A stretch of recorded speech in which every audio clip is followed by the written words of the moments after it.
Bienvenue chez Movies, l'émission ciné qui parle de films visibles en salle, préparée et présentée par Patrick Servel, spectateur de plus en plus difficile. Et Hervé Brie. Au menu d'aujourd'hui, des œuvres aimées un peu, beaucoup, passionnément, voire pas du tout, 6 fictions et 1 documentaire.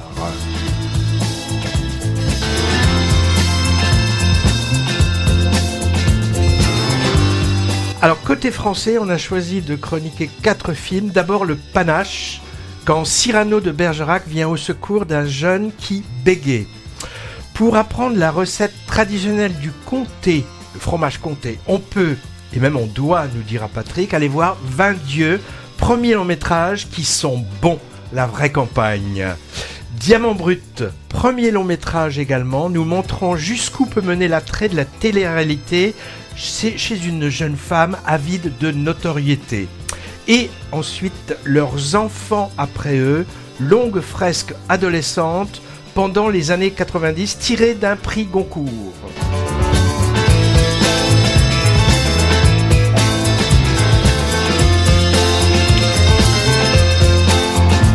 Côté film étranger, un américain avec Conclave, branle-bas de combat au Vatican, où l'élection d'un nouveau pape va réserver des surprises. Par un cinéaste russe ensuite, le portrait façon biopic d'un écrivain dandy nihiliste, russe aussi, c'est Limonov, la balade. Et enfin, Leni Riefenstahl, La lumière et les ombres, documentaire allemand sur la cinéaste qui a mis son talent visionnaire au service de la propagande nazie. Non, tu ne m'en empêcheras pas, Patrick, ce qui nous donne, si on mixe tous les titres, il va le faire.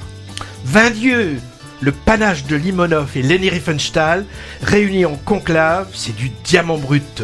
Mais que vont devenir leurs enfants après eux ? Mais vous savez, moi, je suis comme vous, je découvre en même temps.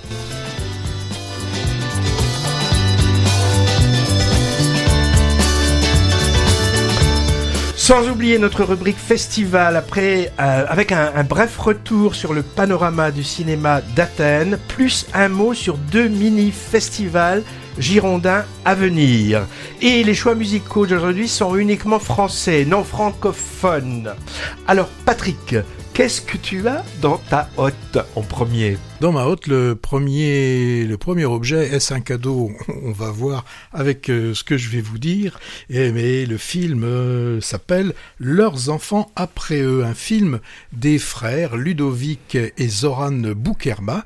Et ce film est une adaptation, alors plus ou moins fidèle, diront certains, du roman du même nom de Nicolas Mathieu qui avait obtenu le prix Goncourt il y a quelques années. N'ayant pas lu le livre, je ne pourrais en aucun cas m'appesantir sur la fidélité ou non au roman. Alors, le pitch de Leurs enfants après eux, nous sommes en 92, l'été, août 92, dans une vallée perdue dans l'est de la France, avec des hauts fourneaux qui ne brûlent plus. On retrouve Anthony, 14 ans, qui s'ennuie, qui s'emmerde de ferme. Et un après-midi de canicule au bord du lac, avec un de ses amis, ils vont rencontrer Stéphanie, et là, coup de foudre, un coup de foudre qui est tel que le soir même, il va emprunter secrètement la moto de son père pour se rendre à une soirée où il espère retrouver la jeune fille. Lorsque le lendemain matin arrive, il s'aperçoit que la moto a disparu. Alors là, mauvais temps, très très mauvais temps, avis de tempête, car le papa, interprété par Gilles Lelouch, vous savez, Gilles Lelouch avec toute la légèreté qu'on lui connaît lorsqu'il interprète les pas gentils, il n'est pas content le papa, et c'est un euphémisme, plutôt violent le garçon, le gars, le papa, masculinité du mâle blanc de 40-50 ans, tout est là, tout est en hormones, et on sait que les chiens ne font pas des chats, et le Anthony n'est pas non plus un gentil minet, c'est plutôt un jeune matou prêt, faute de griffes, à se servir de ses poings. De l'autre côté, on a celui du voleur de moto, c'est un autre jeune homme, et bien il n'a pas de chance lui non plus, parce que le père n'est pas non plus un partisan du laxisme, du laisser-aller. C'est pareil.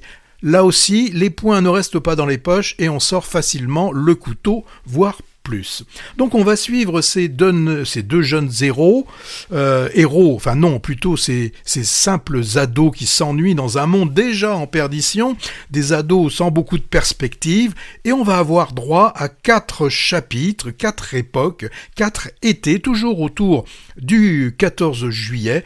On passera donc 92, 94, 96 et 98 avec la touche finale du moment Black Blanc Beurre de la Coupe du Monde de football en France, moment de réunification, moment où tout semble pardonner, peut-être même dans ce film.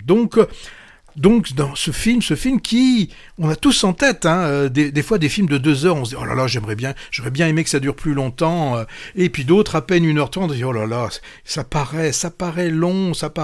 Eh bien ce film, il fait plus de 2 heures, et il est long, et c'est un peu long de le suivre. Alors, bon, les réalisateurs se sont dit que pour nous faire passer quand même le film, on va nous ajouter de la musique, et là on a le droit de Where Did You Sleep Last Night, I Will Survive par Je te donne ou I Don't Need a Lover, sans oublier un Que je t'aime ici en français. Moins d'originalité que dans Movies où il y a lors du dernier épisode on vous l'avait passé en japonais.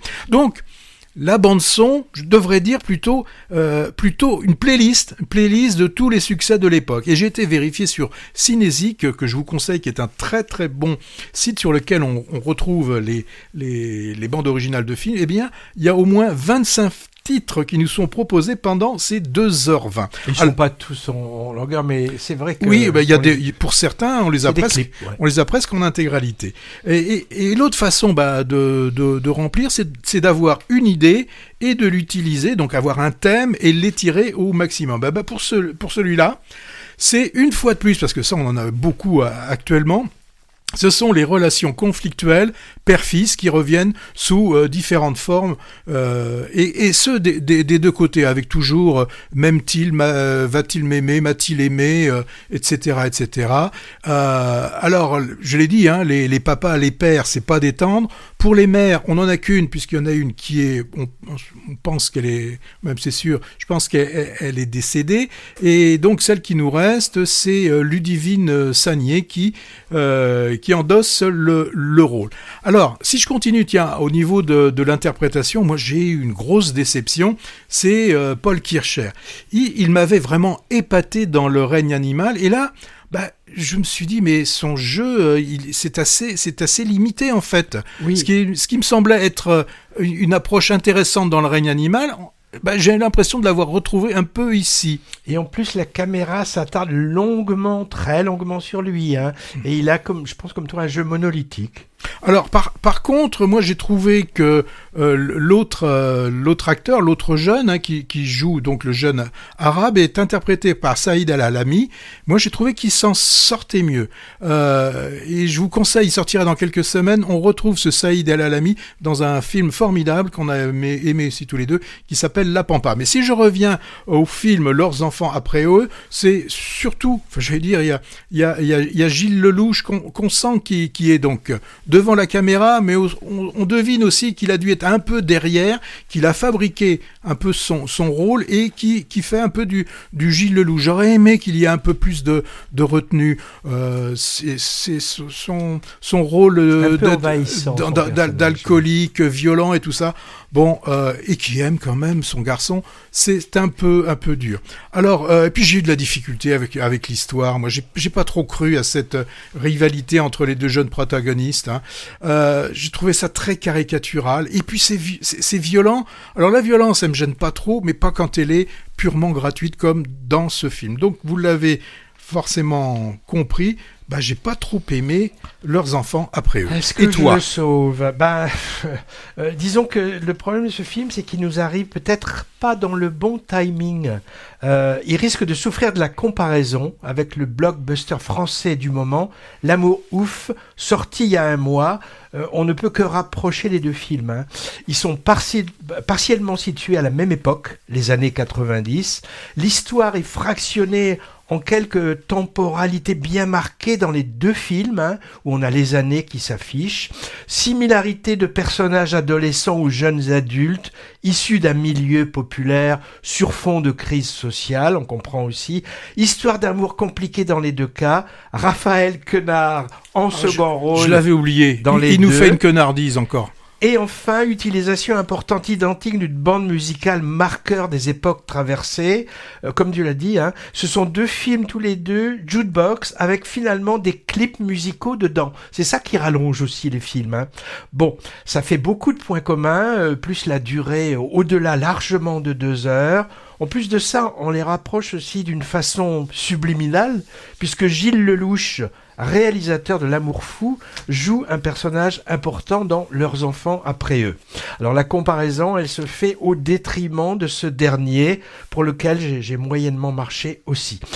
C'est des frères jumeaux, les Boukerma. Ils font petit à petit leur nid dans le paysage cinématographique français. Ils sont de la région de Marmande, dans le Lot-et-Garonne. C'est leur 4e, je crois, long métrage, après Teddy en 2021, avec Anthony Bajan en Loup-garou des Pyrénées.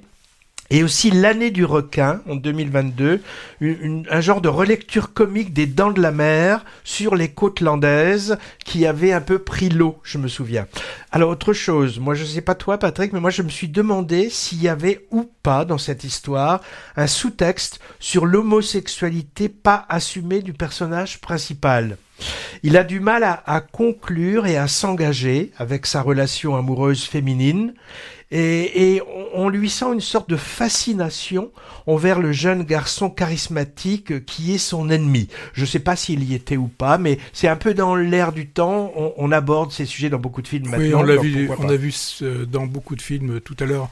On parlait une dernière fois on parlait de Fario, où là aussi c'était évoqué. Donc ça c'était pour Leurs enfants après eux.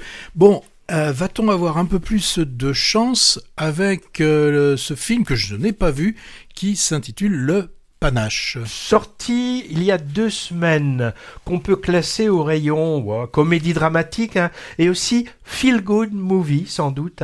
Le film a récolté le prix du public au festival de Vierzon. Oui, il y a un festival de cinéma à Vierzon. On l'a raté. D'ailleurs, quelle ville n'a pas le sien? Et également au festival Jean Carmé de Moulins, le prix du public. C'est d'ailleurs là-bas que je l'ai vu, présenté par l'équipe du film. Et le public préfère les feel-good movies et on va pas lui jeter la pierre en ces temps difficiles.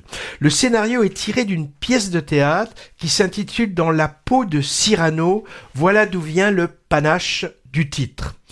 Colin, 14 ans, qui habite seul avec sa maman, vient de déménager et il fait son entrée dans un nouveau collège. Un peu angoissé de sa capacité à s'intégrer à cause de son bégaiement. Alors sa rencontre avec un prof de français et de théâtre original et bienveillant va lui ouvrir des portes.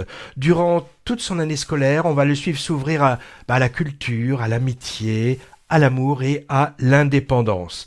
L'ombre du cercle des poètes disparus de l'Australien Peter Ware, avec son prof charismatique, aimant casser les codes aux grandes dames de son administration, plane au-dessus de ce panache et la proximité a d'ailleurs été revendiquée par la réalisatrice.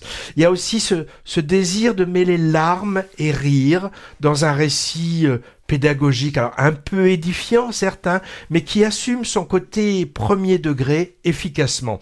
J'ai pensé aussi, mais quand même un ton au-dessous, à L'Esquive d'Abdelatif Kechiche de 2003 pour le côté émancipation par le jeu théâtral.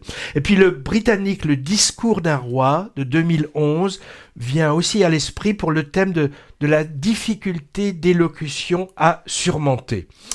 En maman intentionnée et inquiète pour son fils, Laure Attica est très bien. Comme d'habitude, je dirais. Moi, je trouve qu'elle a de la classe, elle a du chien, cette actrice. Je l'aime beaucoup. Et puis, José Garcia est mieux que d'habitude. Il en fait pas trop et il apporte beaucoup d'émotion à son personnage de prof idéal, malmené par son administration. Alors quand même, à ce propos, Un petit défaut du film qui enlève de la crédibilité à l'histoire. Serait-ce un bémol? Oui. On nous montre ici un établissement privé qui paraît tout droit sorti des années 60, où direction et collègues sont tous bien ringards et semblent peu au fait des méthodes pédagogiques contemporaines. Le jeune acteur qui interprète Colin, il est épatant, très émouvant. Il s'appelle Joachim Arseguel.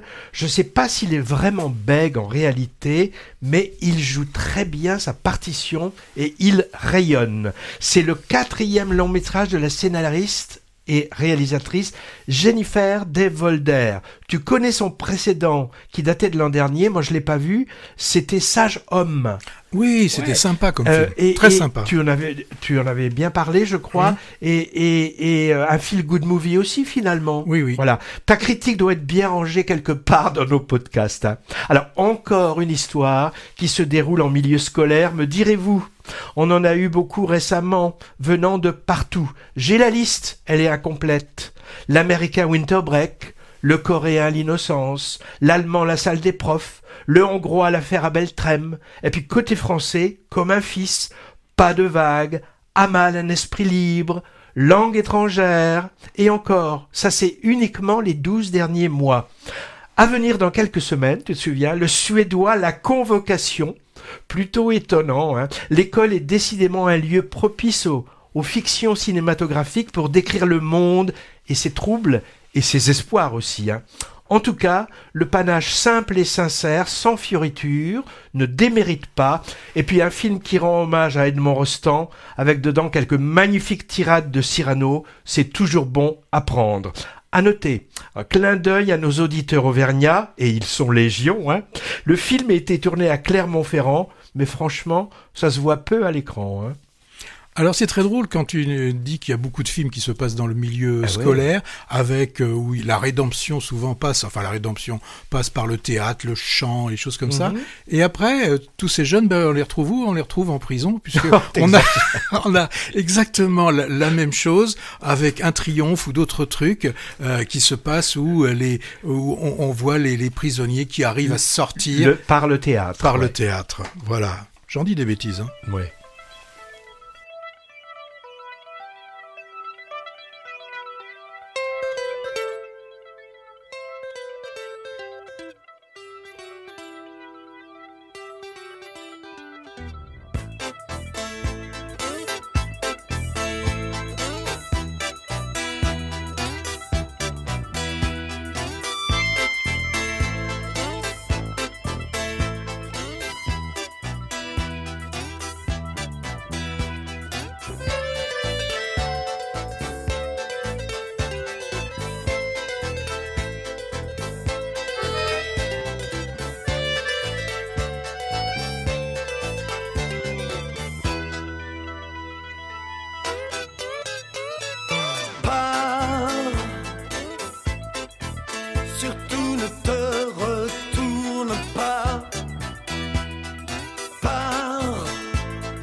Alors pars et surtout ne te retourne pas.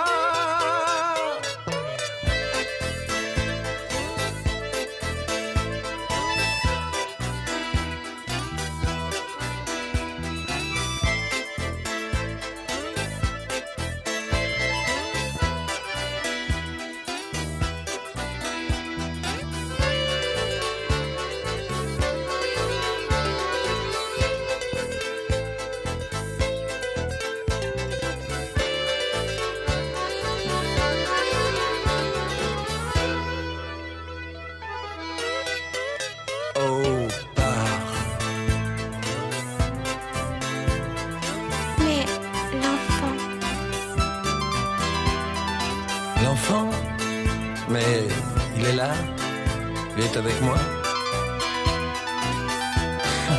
C'est drôle. Quand il joue, il est comme toi, impatient. Il a du cœur, il aime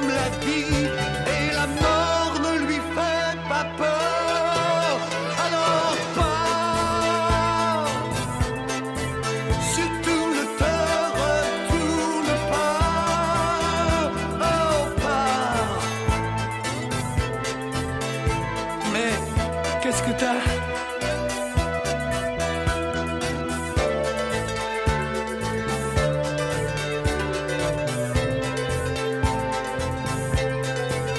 Oh, pars et surtout reviens-moi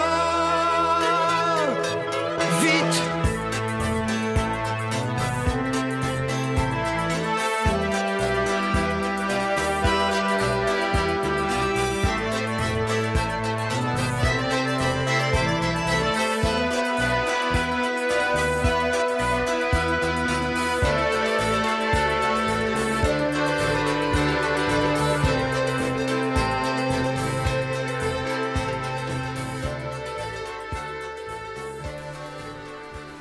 Placé en générique de fin dans le panache dont on vient juste de parler, c'était Part de Pardon? Part Tu veux que je parte? Non, pardon. de Jacques Higelin, Ah bon. qui a commencé comme acteur, mais il n'a pas confirmé. Bébert et l'omnibus. Ou même aussi, il y a le court la banlieue. Ah, Et c'était pas trop son truc, a-t-il dit. Alors sa fille Isia, elle mène de front les deux carrières d'actrice et de chanteur, et à mon avis, elle est plus convaincante sur grand écran que sur disque et sur scène. Elle est très bien, par exemple, dans le récent Juliette au printemps de Blandine Lenoir. Maintenant, tu vas nous parler d'un gros mot.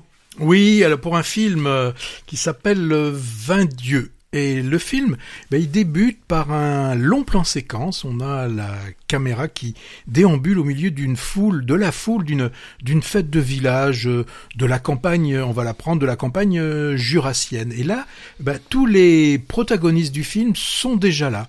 Et rapidement, on va faire la connaissance de Toton. Alors Toton est un jeune garçon, tout juste 18 ans, qui va malheureusement être assez rapidement confronté à un drame et devra d'un seul coup passer en fait d'un statut de fils un peu rêveur, je dirais même un peu branleur, à celui d'un jeune adulte ayant à traiter des problèmes qui le dépassent. Du jour au lendemain, il devra donc à 18 ans à peine s'occuper d'une jeune sœur et de la gestion d'une ferme. Bon, vous allez me dire, avec un pitch comme ça, on peut s'attendre à un drame des Dardennes ou d'autres frères d'Arieux. Mais non, pas du tout. Hein. Le parti pris par Louise Courvoisier, donc la réalisatrice, est de faire de ce drame qui s'annonce une comédie, sans pour autant, et ça c'est intéressant, oublier le côté sociétal de la campagne où ses habitants font souvent face à de très grandes difficultés et des difficultés au quotidien. Alors, comment y parvient-elle ? Elle réunit deux choses. Elle nous réunit elle restitue la spontanéité et une spontanéité teintée de vulnérabilité de l'ensemble de ces jeunes ruraux. Alors, il y a de fortes chances que d'avoir choisi une distribution essentiellement composé d'acteurs plus ou moins professionnels du cru, tout cela y est certainement pour quelque chose. Leur interprétation apporte une fraîcheur indéniable. Je dirais que 20 dieux, puisque c'est le titre du film, est un film qui sent l'herbe fraîchement coupée. Moi je dirais la bouse de vache. Oui, les deux. Les deux. Toi. Voilà. Moi je suis à côté de ta bouse. Voilà. Donc Louise Courvoisier, je le répète, réalisatrice, premier film, là nous délivre un récit autant réaliste et attachant, sans jamais tomber dans le cliché qui pourrait vite arriver quand on réalise un film sur la campagne et ses habitants. Ici, le portrait dressé de cette ruralité est sensible. Et tout se passe au travers de la fabrication d'un fromage, le comté. Elle parvient à mettre en lumière ce qu'est le travail de la terre, un travail qui suit des traditions emblématiques à une région. Et tout ça avec des touches délicates, et elle nous délivre aussi un message qui est hyper important sur ce qu'est la vie, ce qu'est la transmission, et elle le montre comme étant vraiment une valeur cardinale. Elle n'oublie pas non plus d'être une réalisatrice qui soigne son cadre, avec une photographie vraiment très belle, où elle a réussi à capturer les lumières d'une campagne aux couleurs changeantes, sans pour autant que ça devienne un documentaire carte postale. Bon, et l'évolution, on la suit, l'évolution de Toton, elle est assez intéressante parce que tout au long du film, on va le voir évoluer. On le voit faire face, on le voit aussi gérer ses émotions. que ce soit en apprenant à ne plus réagir par les coups dès que une moindre réflexion est faite à son endroit, on le voit aussi évoluer, et ça c'est une partie assez intéressante du film, dans sa relation amoureuse. On le voit finalement découvrir ce qu'est l'autre. Alors, quand je suis sorti du film qu'on a découvert à Auch lors du festival en octobre dernier, certains m'ont dit avoir trouvé le rythme un peu lent, notamment dans la première partie. Moi, j'ai trouvé que cette pseudo-lenteur nous permet justement de nous habituer à un rythme peut-être plus lent que celui que l'on connaît, et on arrive ainsi à s'immerger dans l'atmosphère de la campagne. D'autres aussi ont regretté un scénario peut-être qui manquait de rebondissement. Là encore, je trouve que la puissance du film, elle est ailleurs. Moi, c'est la justesse du ton doublée d'une interprétation tout à fait limpide. Alors, pour terminer, j'ai envie de dire, je vous dis que si vous aimez la vie et si vous avez confiance dans notre jeunesse, si vous croyez qu'une bouteille remplie à moitié est plus pleine que vide, si vous avez envie d'un bon coup de vent frais, allez, courez voir 20 dieux. Ce film fait du bien, c'est un hymne à la jeunesse et à la terre, authentique, empreint de beaucoup de poésie. Dis donc, tu le vends bien. Hein. Et c'est vrai qu'avec des sujets abordés assez rudes quand même, la paupérisation du monde paysan quand même, hein, des histoires d'orphelins, l'alcoolisme à la campagne, l'alcool circule pas mal. On aurait pu tomber dans le misérabilisme, mais le film est vraiment plutôt solaire. Et en grande partie, je trouve, grâce à la manière dont sont montrées d'abord la magnifique relation frère-sœur, extrêmement touchante, et également l'histoire d'amour atypique. Et c'est finalement en partie une comédie romantique. Hein. Et le casting non professionnel donne vraiment de l'authenticité au récit. Le jeune acteur qui interprète Toton. D'ailleurs, Toton, c'est pour quel prénom en réalité? On l'appelle Toton, mais je sais pas. Tony peut-être, je sais pas. Je sais pas. Je sais pas. On l'entend dès le début. Il est appelé Toton et j'ai pas l'impression qu'on l'appelle différemment. J'ai pas retenu son nom. Alors bémol quand même au niveau de la crédibilité. Si. D'un moment important de ce récit, un détail, mais quand même. Un personnage meurt dans l'histoire, mais la façon dont c'est montré n'est pas du tout réaliste. Je vais pas rentrer dans les détails pour ne rien divulguer, mais ce qu'on voit est pas possible dans la vraie vie. Péché scénaristique de premier long métrage, on va dire qu'il est pardonné. Prix Jean Vigo, je crois 2024, donné à un premier film français. 20 dieux, quand tu lui as demandé son coup de cœur du moment, ça a été le choix du critique ciné de France Inter, Laurent Delmas, qui t'a accordé un entretien, Patrick, pendant le Festival du film d'histoire, où il était membre d'un des jurys. Le podcast de l'entretien est en ligne pour qui ne l'aurait pas vu passer. C'était le moment promo. Alors, après cette promo pour un film vraiment qu'on a beaucoup aimé, donc 20 dieux, celui dont tu vas nous parler, alors, oui, là, celui-là, c'est pas le même personnage, et c'est un personnage, c'est Limonov. Limonov, la balade, c'est le titre. Il s'agit d'une biographie filmée, un biopic, comme on dit, d'un écrivain russe mort en 2020, Édouard Limonov, dont je connais pas les écrits. J'avais entendu parler de lui pour son côté déjanté et sulfureux. Le romancier Emmanuel Carrère a fait un bouquin sur lui qui a été utilisé pour le scénario du film. Il apparaît d'ailleurs comme acteur à la fin du film en tant que journaliste. Drôle de type et drôle de parcours, raconté dans le film de ses 20 à 70 ans environ, provocateur à l'idéologie fluctuante. Il a été poète à succès en Ukraine, alors dans le bloc soviétique, dans les années 60, sans-abri puis domestique chez un milliardaire à New York dans les années 70. Dans les années 80, on le voit écrivain et journaliste reconnu en France, dont il a pris la nationalité, puis milicien pro-serbe pendant la guerre de Bosnie, ensuite girouette politique en Russie, fondateur du parti national bolchevique, considéré comme dissident, emprisonné en Sibérie, pour finalement soutenir Poutine à la fin de sa carrière mouvementée. Tout ça nous est montré de façon assez chronologique, ce qui pourrait paraître popote, mais la forme, elle, ne l'est pas popote. Au début, image d'archives. Aïe, je me suis dit.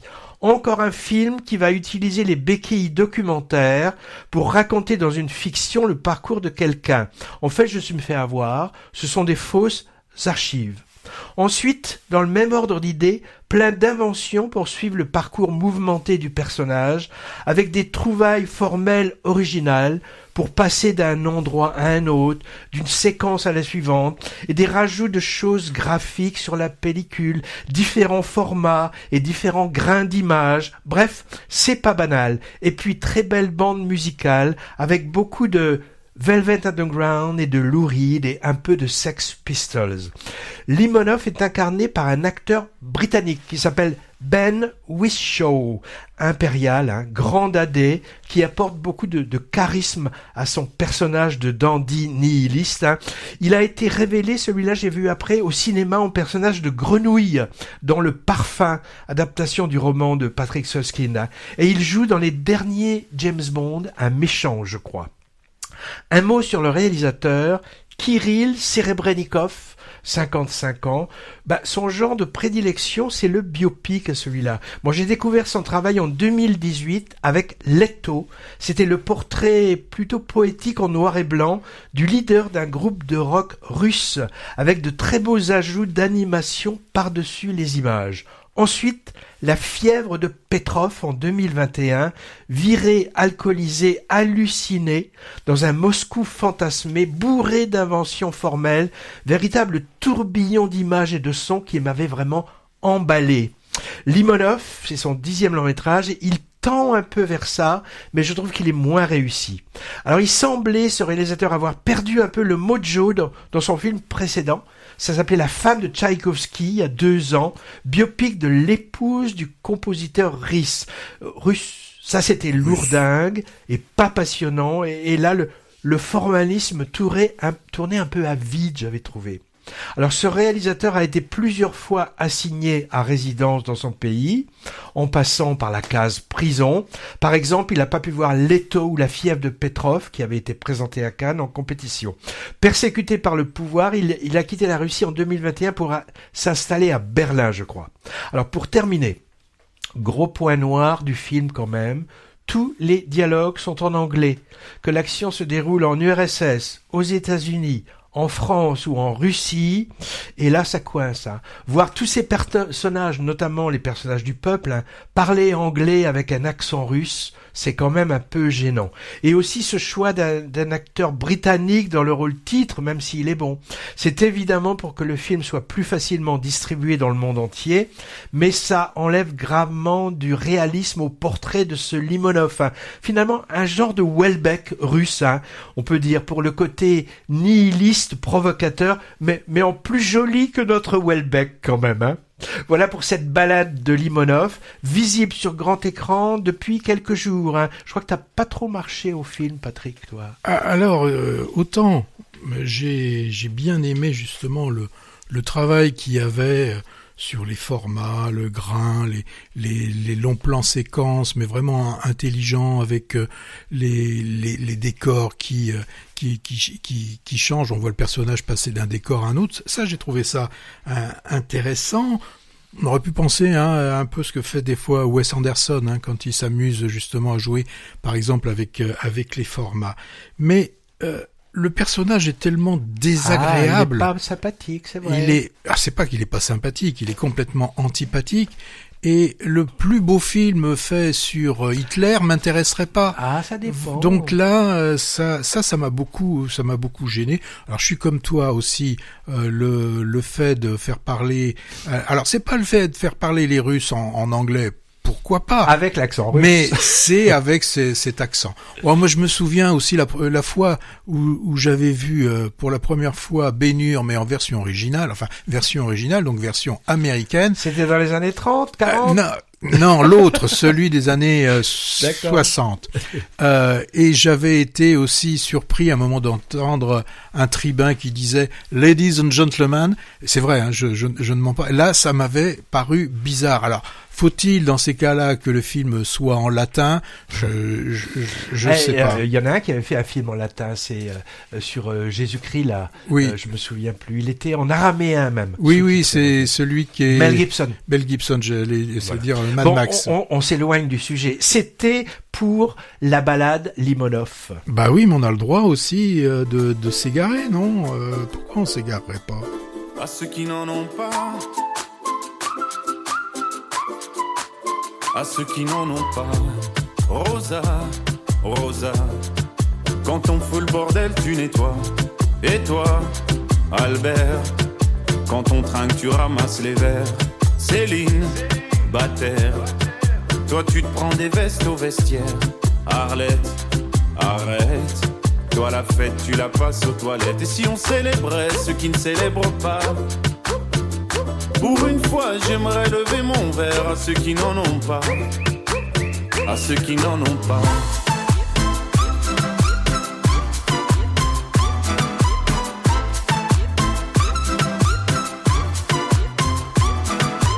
Quoi les bonnes manières? Pourquoi je ferais semblant? De toute façon elle est payée pour le faire. Tu te prends pour ma mère? Dans 1 heure je reviens, que ce soit propre, qu'on puisse y manger par terre. 3 heures que j'attends. Franchement, il est fabrique ou quoi? Heureusement que c'est que de verre. Appelle-moi ton responsable et fais vite, elle pourrait se finir comme ça, ta carrière. Oui, célébrons ceux qui ne célèbrent pas. Encore une fois, j'aimerais lever mon verre à ceux qui n'en ont pas, à ceux qui n'en ont pas.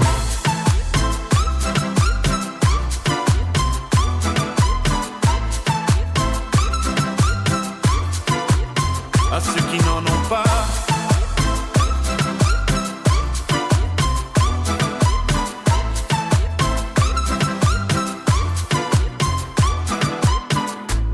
Frotter, frotter, mieux vaut ne pas si. Frotter, frotter, si tu ne me connais pas. Brosser, brosser, tu pourras toujours te brosser, brosser, si tu ne me respectes pas. Oui, célébrons ceux qui ne célèbrent pas. Encore une fois, j'aimerais lever mon verre à ceux qui n'en ont pas, à ceux qui n'en ont pas.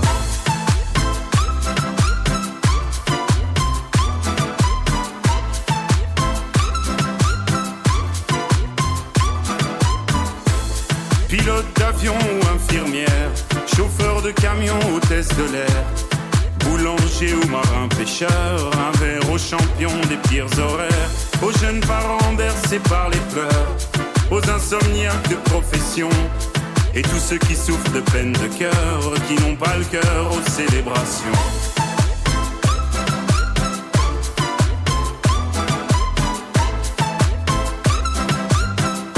Qui n'ont pas le cœur aux célébrations.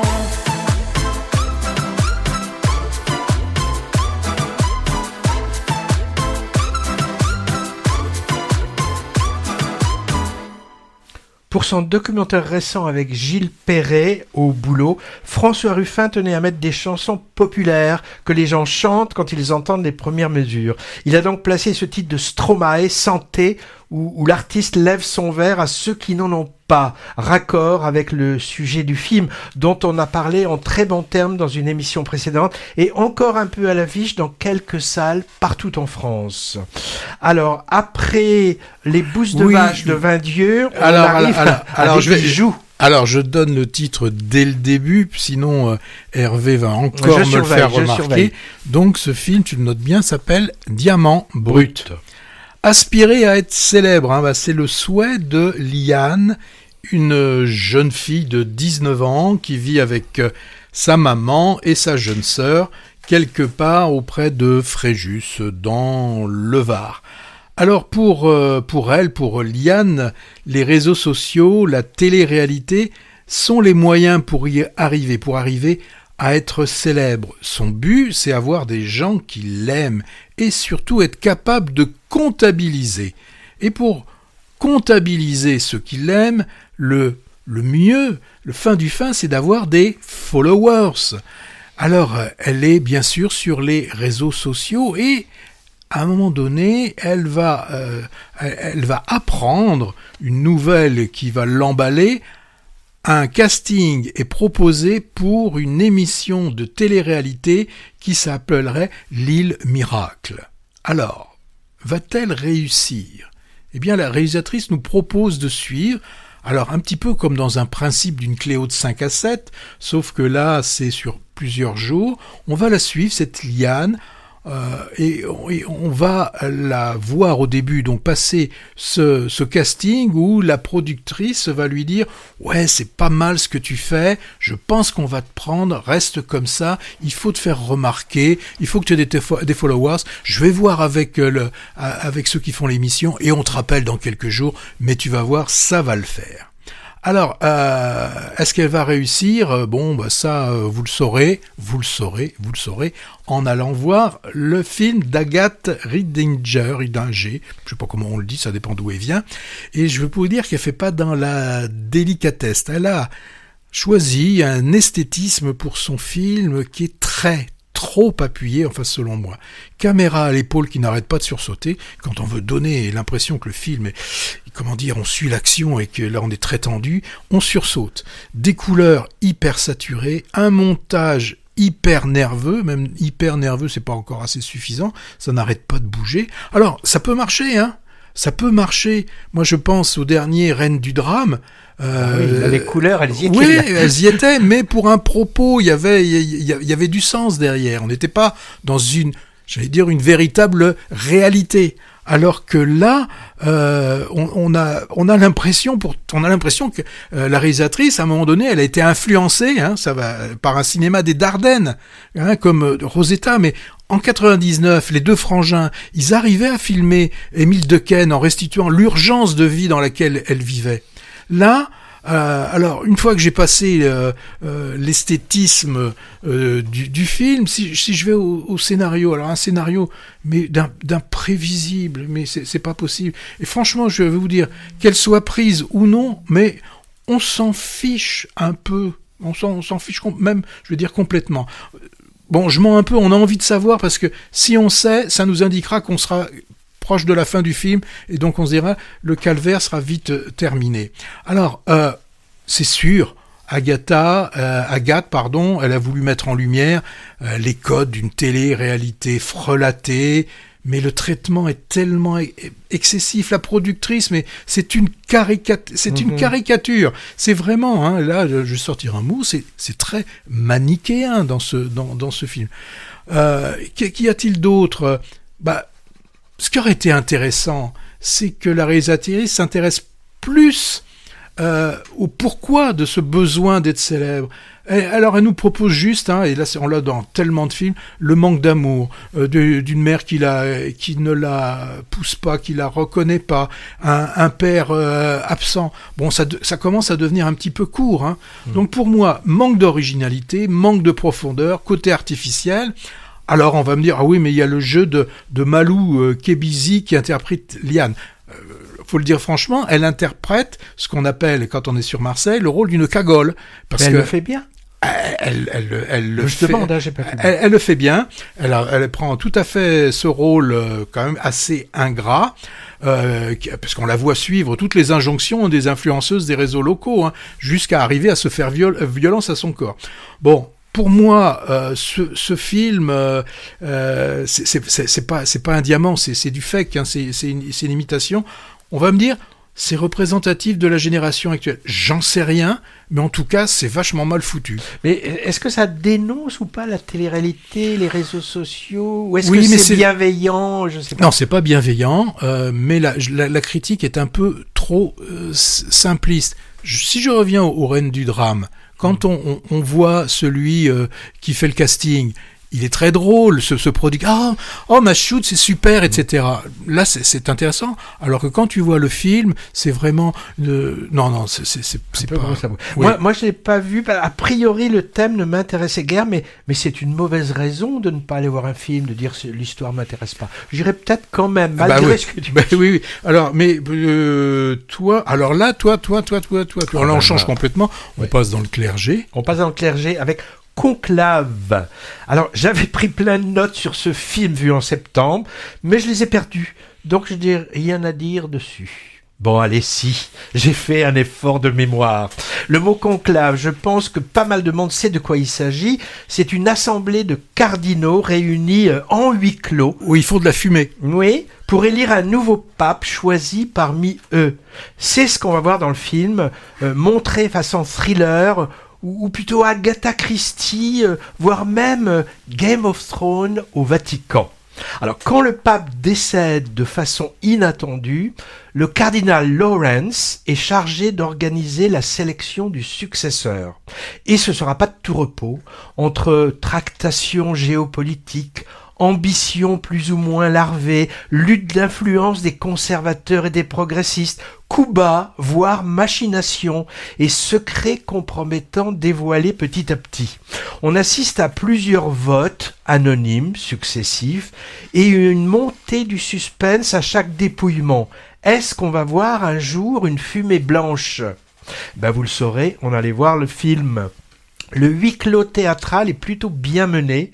On ne sort guère de la salle de scrutin ou seulement pour aller dans la cantine, dans les chambres et dans les couloirs du Vatican. Ça n'a pas été tourné là-bas, moi je croyais, mais ça a été tourné à Cinecittà, pas trop loin, où les lieux ont été reconstitués avec des décors évoquant parfaitement la pompe vaticane. Est-ce que le pape fait un caméo ? Non. Non. Mais attends, les catholiques ont réagi à ce film. Mise en scène classique et efficace, avec une atmosphère en même temps feutrée et tendue, et puis les ballets de calottes pourpres très très cinégéniques. Le tout est divertissant, avec un twist final surprenant qui n'a guère plu justement à certains cathos tradis qui appellent à boycotter le film. Oui, car il questionne la foi, ce film. Bon, ça peut ne lui faire que de la publicité, je pense, ça. Alors, le film repose beaucoup sur l'interprétation, en particulier celle de Ralph Fiennes en Hercule Poirot du Vatican. Alors, pour situer ce grand acteur britannique, pour qui ne verrait pas tout à fait qui c'est, il est le très angoissant Voldemort dans les adaptations ciné de Harry Potter. Et il est aussi M, le supérieur hiérarchique de 007 dans les 3 derniers James Bond. Et puis il était également remarquable dans la liste Schindler, dans Le Patient anglais, et en John Steed dans Chapeau melon et bottes de cuir au cinéma. À noter Isabella Rossellini et du casting. Moi ça faisait longtemps que je l'avais pas vu, mais son rôle de mère supérieure n'apporte pas grand-chose au récit. Bon, je suppose qu'il fallait placer un peu de féminin dans ce conclave exclusivement masculin. Moi, je connais pas le travail précédent du réalisateur qui s'appelle Edward Berger, ou plutôt Berge, puisqu'il est allemand. Je sais que son précédent film a remporté plein de récompenses en Allemagne, Oscar du film étranger en 2023, et il a pris plein de BAFTA. Les British Academy Film Awards, les Césars anglais, quoi. Il s'agit de Im Westen nichts Neues. Décidément, on est polyglotte aujourd'hui. Autrement dit, à l'Ouest, rien de nouveau. Seconde adaptation au cinéma du roman du même nom. Moi, je ne l'ai pas vu passer dans nos contrées, celui-là. Ça te dit quelque chose ? Je me demande s'il n'est pas sorti directement sur Netflix. Je ne sais pas. À l'Ouest, rien de nouveau ? Ouais, la dernière. Oui, la dernière version, je sais plus. Pas vu. Alors, cette histoire de conclave a déjà été traitée dans les fictions cinématographiques, déjà par Nanni Moretti avec Michel Piccoli. Habemus Papam. Ouais, magnifique, dans un de ses derniers rôles, élu nouveau pape et n'étant pas très chaud pour occuper la fonction. C'était en 2011. Angers Démon aussi de Ron Howard, qui fait partie de la trilogie Da Vinci Code, concerné aussi un conclave, perturbé par les Illuminati. Alors ça, c'était un peu idiot quand même. Et il y a eu aussi la série de Paolo Sorrentino, The New Pope, avec Jude Law en jeune pope, que les nonnes et les prélats devaient s'arracher. Non, je sais pas, j'ai pas vu. Alors, je signale aussi, ça peut donner envie d'aller le voir ou pas, que Conclave est nominé dans plusieurs sections des Oscars. Entre autres, meilleur film, scénario, acteur pour Ralph Fiennes et montage. Et il est un des favoris. Meilleur costume aussi. Oui, peut-être. Non, il n'est pas dans les costumes. Et il est un des favoris, paraît-il. Bon, c'est sans doute un peu exagéré quand même. Tu te rappelles du film Fellini Roma ? Ah oui, il y avait un défilé de mode ecclésiastique. Ah oui, c'était pas mal tout ça. Laisse-moi te remplacer, je vais prendre ta douleur. Doucement, sans faire de bruit, comme on réveille la pluie, je vais prendre ta douleur, prendre ta douleur, je vais prendre ta douleur. Elle lutte, elle se débat, mais ne résistera pas, je vais bloquer l'ascenseur.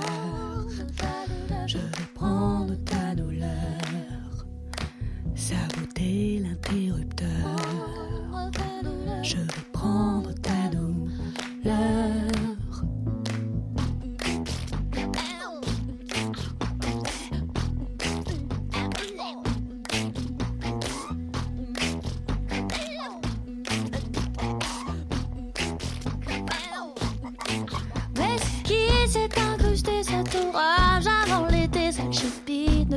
petite sœur.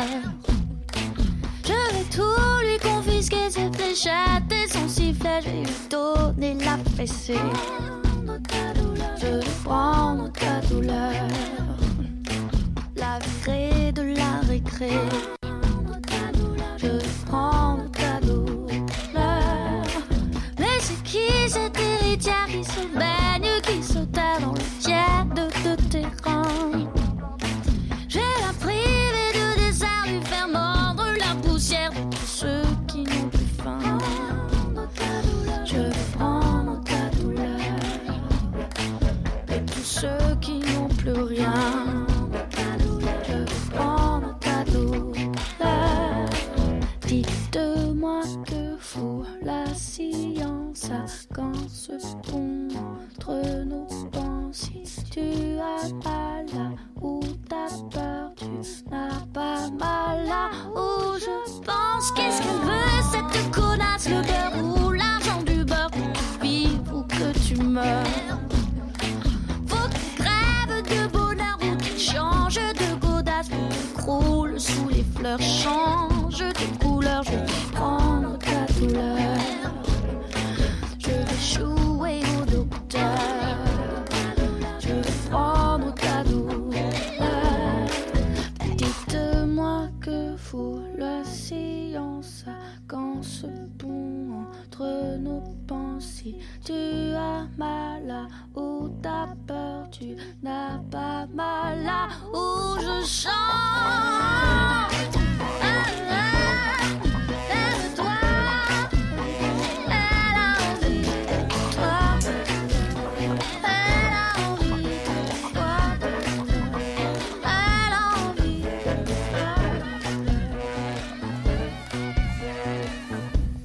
Ta douleur, titre de 2005 de la discrète mais non moins passionnante autrice, compositeur, interprète Camille, entendue sur le générique de fin de Notre corps, documentaire sorti l'an dernier, tourné dans un service hospitalier de gynécologie obstétrique. Camille compose aussi des musiques pour des films, comme celle pour Corsage en 2022 avec Vicky Krebs en Sissi impératrice, et bien sûr celle qui déménage d'Emilia Pérez de Jacques Audiard, conjointement avec Clément Ducol. D'ailleurs, certaines chansons d'Emilia Pérez sont nominées aux Oscars, en plus du film lui-même qui est le choix français, je crois, du film étranger.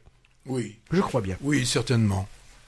Alors, il est temps. Et oui, il est temps de passer la deuxième Allez, je couche. sors les pinceaux et... Bon, d'accord, vas-y. Et l'échelle pour la deuxième couche. Oui, oui. Alors, il y a forcément le film de la fin d'année, le film qui vous met du baume au cœur. Ça s'appelle En fanfare avec Pierre Lotin et... Benjamin Laverne. Benjamin Laverne, voilà. Voilà. Et puis, j'en ai vaguement parlé tout à l'heure. Un film qui déménage. Alors, faut aimer, hein. C'est Les Reines du drame. Ouais, entre punk et mièvrerie. Tu avais dit que c'était un film très queer. Oui, très queer, ouais. Moi, je retiens Le Royaume, un très bon premier film montrant une relation père-fille dans le milieu du banditisme corse des années 90. Et puis Flow, film d'animation plastiquement superbe, qui aborde avec légèreté des sujets profonds, garantis sans humain, sans parole et pour tout âge. Et sans image. Si, pour tout âge en plus, hein. Celui-là, j'en avais parlé. Là, il faut aller vite, hein, parce que je pense qu'il va vite quitter les écrans. Petit film, parce qu'il n'a pas beaucoup de moyens, mais grand film. Au final, c'est Good One. Relation père-fille aussi. Oui, relation père-fille, pendant un week-end aux États-Unis. J'ai vu que dans la région, un des seuls cinémas où il passe, c'est La Lanterne de Bègle. Moi, je retiens aussi Animal. Alors, petit film aussi, hein. Western camarguais et film de vengeance fantastico-féministe. Est-ce qu'on reparle de Rabia ou pas? Bon, No Other Land, c'était bien, mais oui, c'est peut-être plus à l'affiche. C'est peut-être plus à l'affiche. Par contre, un qui est toujours à l'affiche, c'est le film du jeune Clint Eastwood, Juré numéro 2, qui marche bien, et c'est normal qu'il marche bien parce que c'est bien foutu. Ah, moi je défends bec et ongle The Substance, extravagance science-fictionnesque gore qui peut provoquer des hauts le cœur, truffé de références cinématographiques. Et puis La Vallée des Fous reste et marche pas mal. Les Graines du Figuier Sauvage et l'Histoire de Sullivan, 2 grands films politiques de 2004, encore à l'affiche dans certaines salles, au Jean Eustache par exemple, à l'Utopia dans notre région. Et si on regarde un petit peu plus loin, donc on est dans le viseur, il y a Grand Tour, je sais que tu l'as déjà vu, mais tu nous en parleras. Là j'ai pas eu le temps d'en parler, mais c'est vraiment un superbe surprise qui nous vient du Portugal. 100 000 milliards ou un Noël à Miller's Point. Alors 100 000 milliards, c'est l'histoire d'un escort boy à Monaco. 100 000 milliards. C'est vrai, j'arrive même pas. Zéro. Ça fait beaucoup. Et sur l'affiche, j'ai vu, ils ont mis plein de fois 100 000, donc c'est assez impressionnant. Crossing Istanbul, j'en ai entendu très très bonnes choses. Moi j'ai entendu aussi très mauvaises. Film suédois, mais d'un réalisateur turc qui, moi j'ai envie d'y aller ne serait-ce que pour voir Istanbul en fait. J'ai vu Les Femmes au balcon, premier film de l'actrice Noémie Merlan. Et tu disais Noël at Miller's Point, je sais pas ce que c'est. C'est une fête de Noël américaine, c'est ça? Genre de fête italo-américaine qui se termine mal certainement. Enfin où c'est c'est bien. Alors on va vous dire bientôt au revoir, c'est ça? Il reste 2 choses à traiter. On se doutait que ça allait pas tenir. C'est notre bonus sur les podcasts que vous retrouvez donc à part.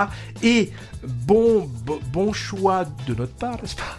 Le film Leni Riefenstahl, La lumière et les ombres, dont on parlera dans un autre morceau. À bientôt. Alors à bientôt. On va, dans une quinzaine. Oh peut-être, on va peut-être se prendre quelques vacances. Non, Patrick, non, au boulot.